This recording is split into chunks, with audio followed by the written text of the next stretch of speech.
Hello, welcome to my podcast, The Northlit Diaries. I am your host, Spiritually Gina.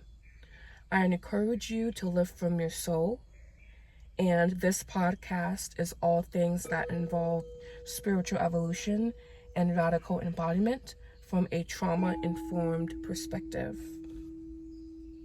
Now, recently I have been journeying into the depths of who I am and the fundamental building blocks that has shaped the unconscious fabric of my existence. And inevitably, I have been led to the realms of the maternal bond, the bond that a mother has with her child. And there was something someone said to me that really stuck with me, and something along these lines. There is nothing more powerful and more precious than the love and devotion of a mother. And so I know that in our culture, the trending thing is, oh my God, we have daddy issues. But the more I look into the bond with my mother, the more I explore my human design, my astrology charts, my gene keys, I am beginning to realize we have a collective mother wound. We have mommy issues. And I never want to diminish the role that a father plays, but there's something inseparable about a mother and child, and how, I do believe that a mother imprints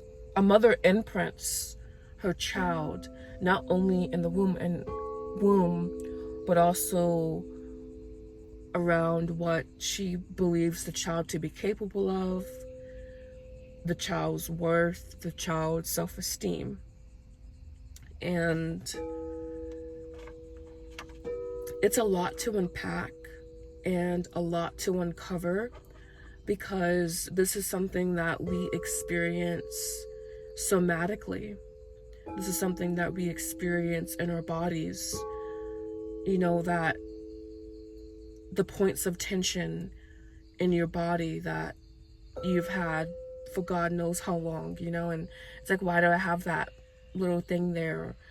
It's just something that is hard to articulate, because a lot of it has happened on an unconscious level, if for many of us on a subconscious level as well.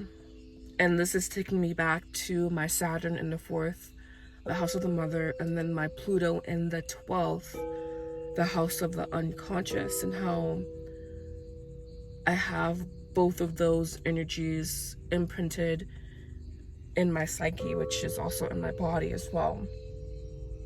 And so I've come to accept, and I've come to grapple with the idea that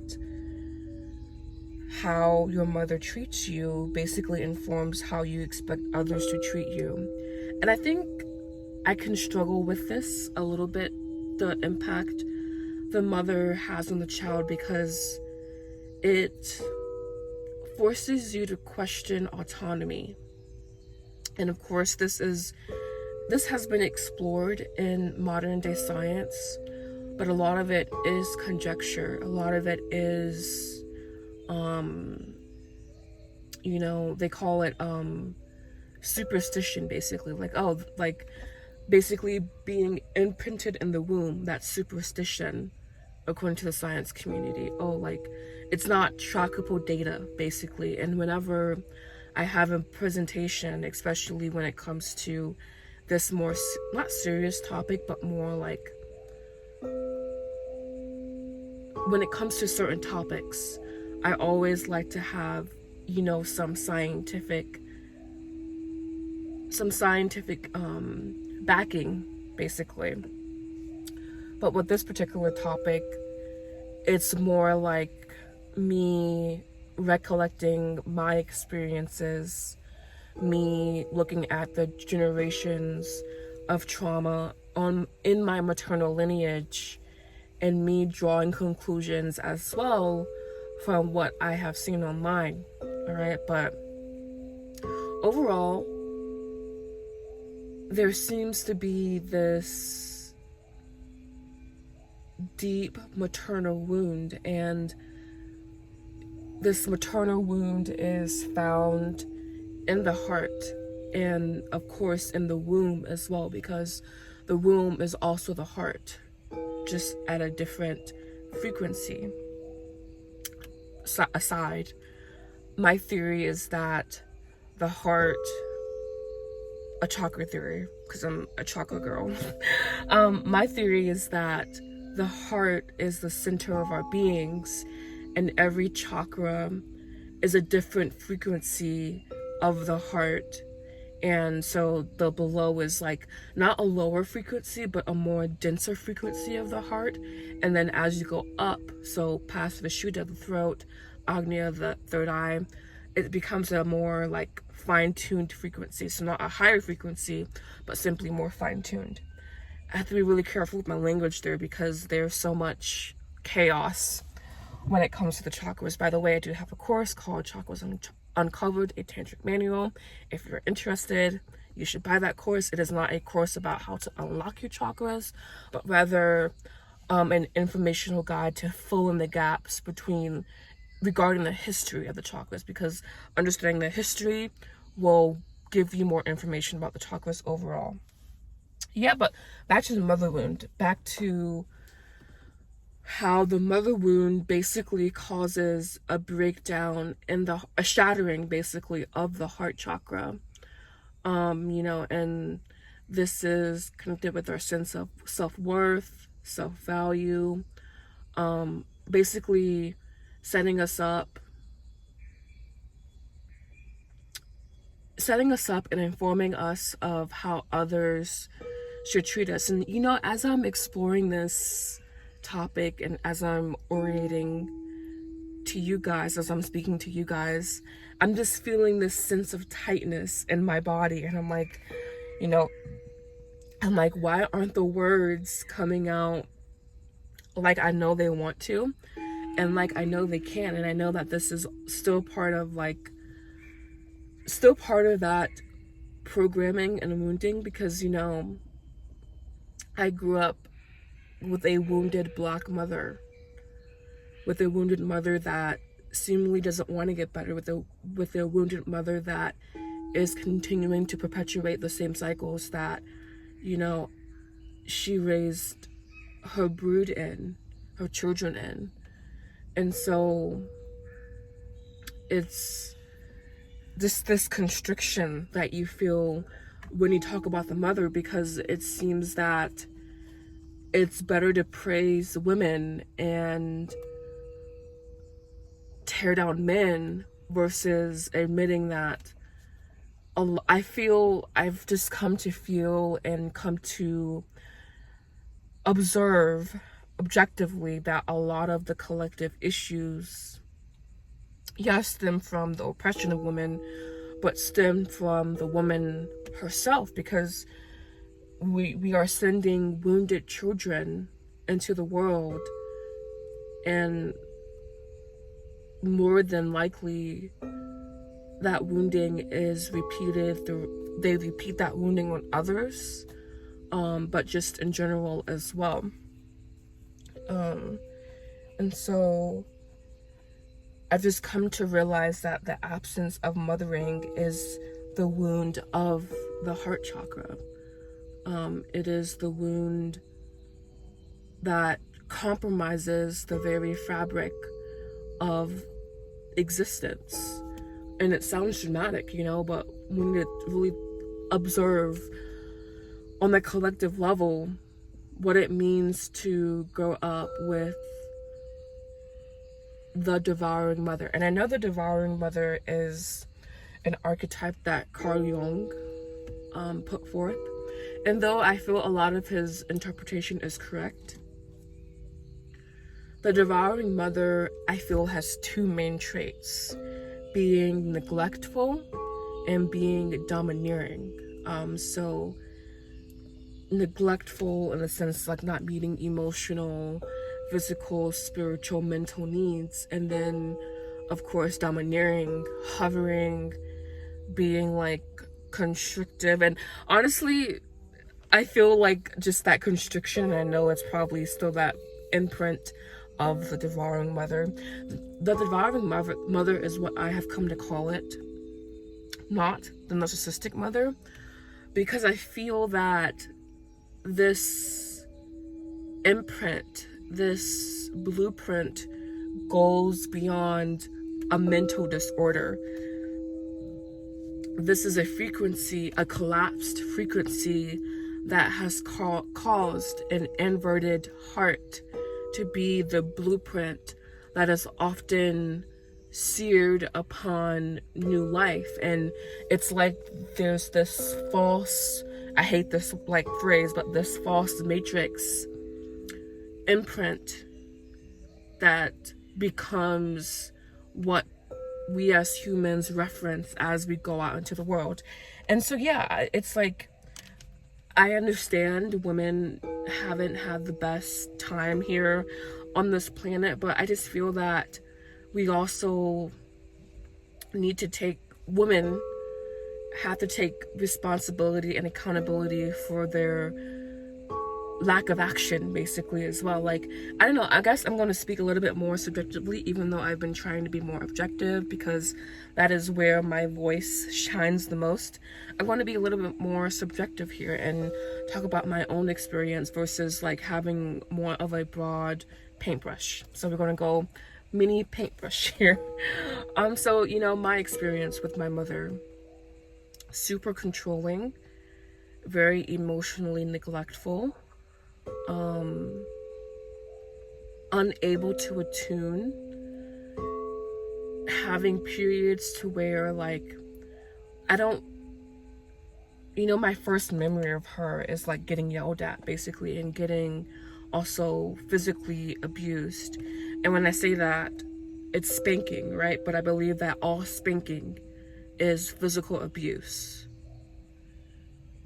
So, you know, but that's just what I've come to feel that is true in my body. And I know that for me, there's some healing and unwinding to do there, because for me that was permissible behavior growing up, but now I'm calling it out.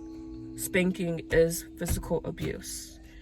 Anyways, again, just very neglectful, and I just always felt so insignificant and so small around her, and like I was never able to have an opinion, a voice, except for when it was something that she wanted to hear. So I feel that, you know, there was definitely this inverted imprint, inverted heart imprint that was like, you know, that moved between us, and that showed up and in the way that she related to me. And I know, and I'm not even gonna bring that up, because even though mothers go through their own trauma, there is nothing that can compromise the love a mother has for her child if it's genuine. And I know how I was conceived, and so like I just know that there never was a genuine want or desire around having me as a human being on this earth. And so I know that, I just know how the conception worked, or how I was conceived, because it's an imprint that you can feel. And also, coming up shortly here, Gene Keys also further drives that point home. But yes, just growing up with her, I just never felt like, there was just like this ball of like constriction that I've always felt, and I've had to do due diligence with unwinding, working with, softening, expanding, because I know that it's not a part of my organic frequency.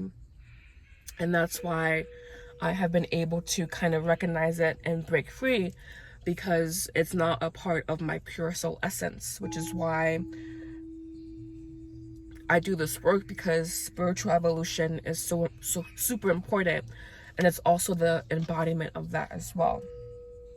And so we can also talk about the soul mother and Gaia as well, and you know how they're also our mothers. But I feel that to really heal this mother heart wound, we have to first center ourselves and not center our mother or the relationship that we have with our mother, and instead center ourselves and our healing, prioritizing our well-being, not the relationship nor the well-being of the mother, because it's like that ship has kind of sailed. I remember this stupid Tumblr thing that, if you remember Tumblr, you're old. But I remember this thing on Tumblr, and it was like they dropped a plate and it was like, the plate's broken, can you, and then like they taped it back together or something, and they're like, is it still broken? And yes. And so like, it's just, you know, there's a certain amount of damage that a mother does that it's unfixable to a certain degree, like. And so that's why I feel that it's important to center yourself in your healing, not the relationship or the mother, but to also not focus too much on Gaia and the soul mother, even though I believe that there are, Gaia especially, being out in nature especially, super important, but we still have to remain grounded on this plane. Unironically, you do ground in nature, but I want there to be a genuine connection to the self before, I caution, I guess what I'm saying here is that I'm cautioning against spiritual bypassing, because I've done that unintentionally, and it's just important to address what has happened in order to really move forward. Oh yeah, and with my mother, there was also, you know, this verbal abuse. No cursing. She was very Christian, so there was no cursing in our household, but just overall, I would say very restrictive. Saturn in the 4th, anyone? In Aries at 29 degrees. Did someone say Saturn in Aries in the 4th house at 29 degrees? Because that is exactly what I experienced in whole sign, by the way. So yeah, now we're going to talk about shift a little bit and talk about healing. Taking a sip of water.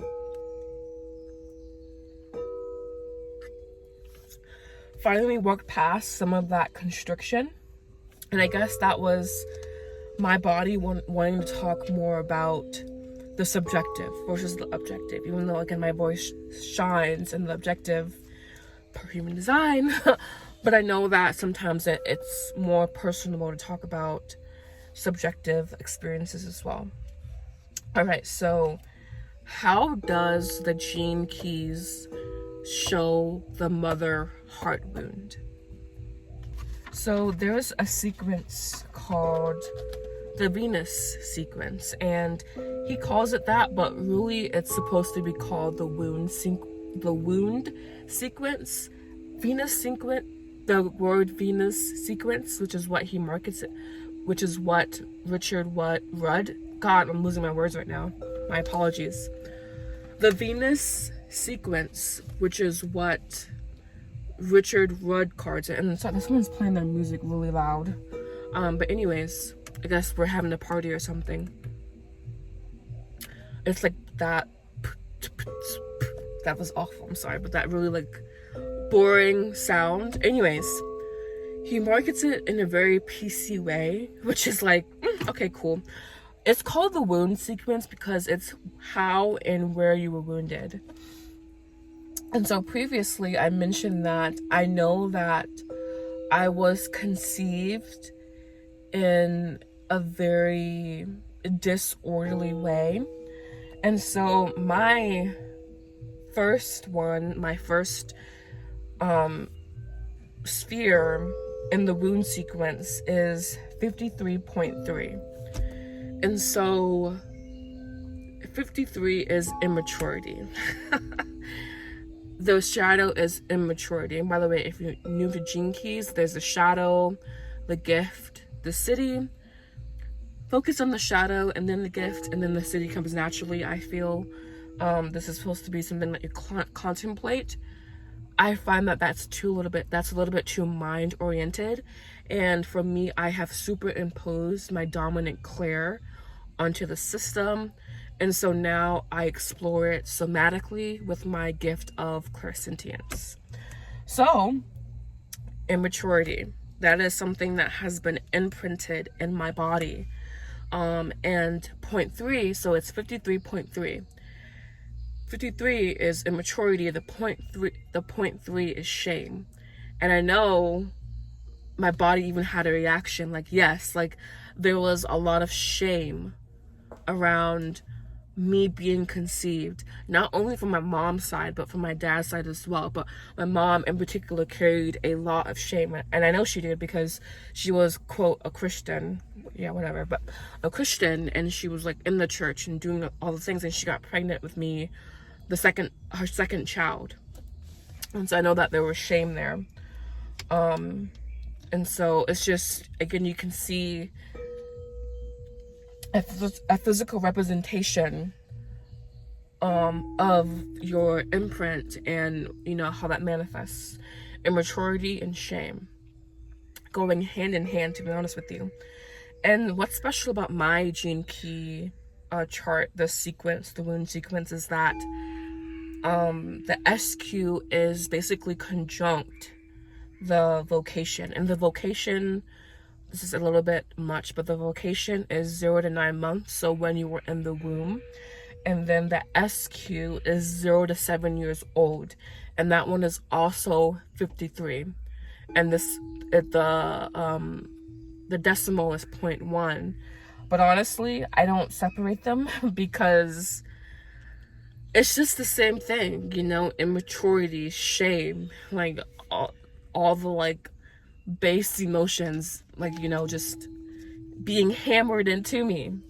And again, this is this imprintation of how I expect the world to react to me and how I move throughout the world, and informing my self-esteem, informing my self-worth, etc., etc. So all of this being imprinted on my soul template, and me needing to like unwind that energy.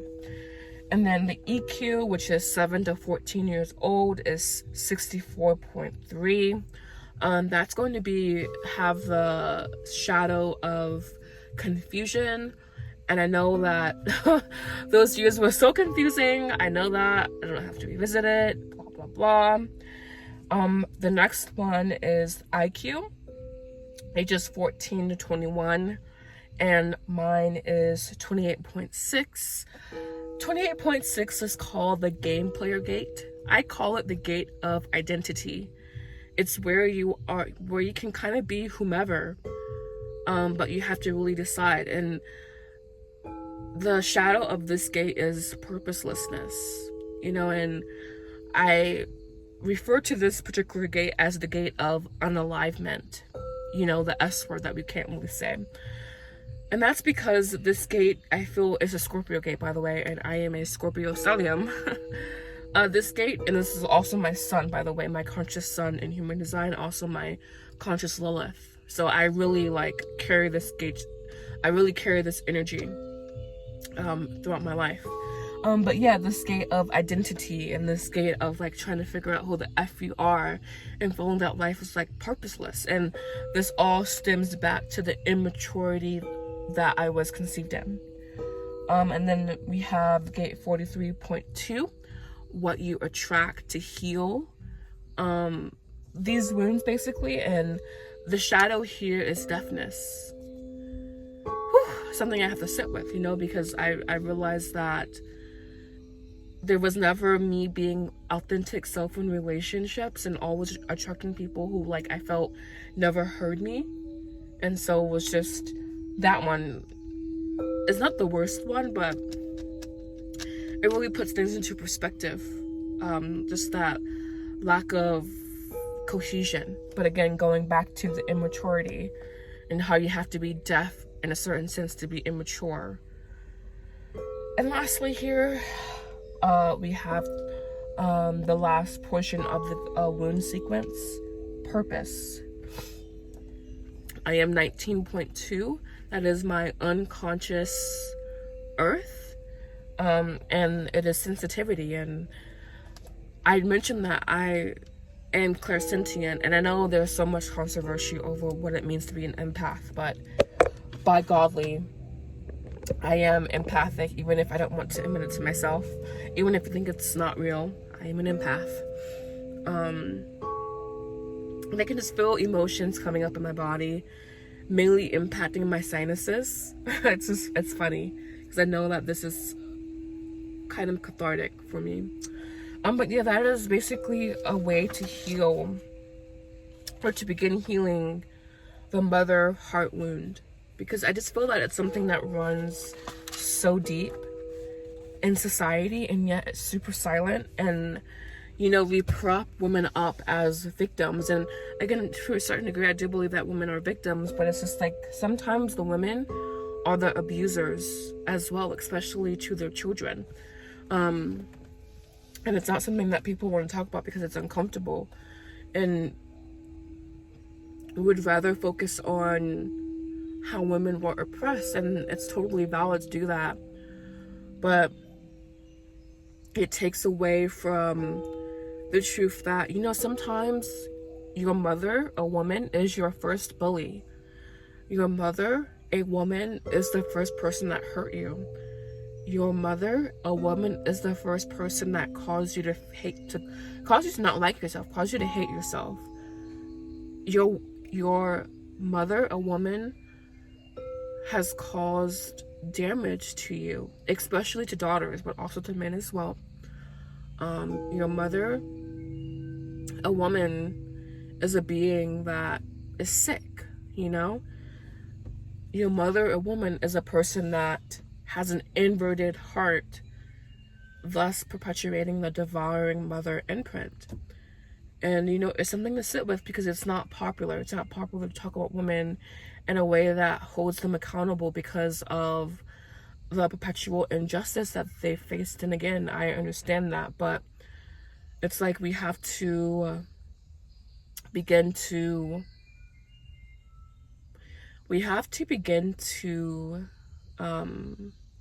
acknowledge this, because if we don't, it's just another superficial healing that we'll get.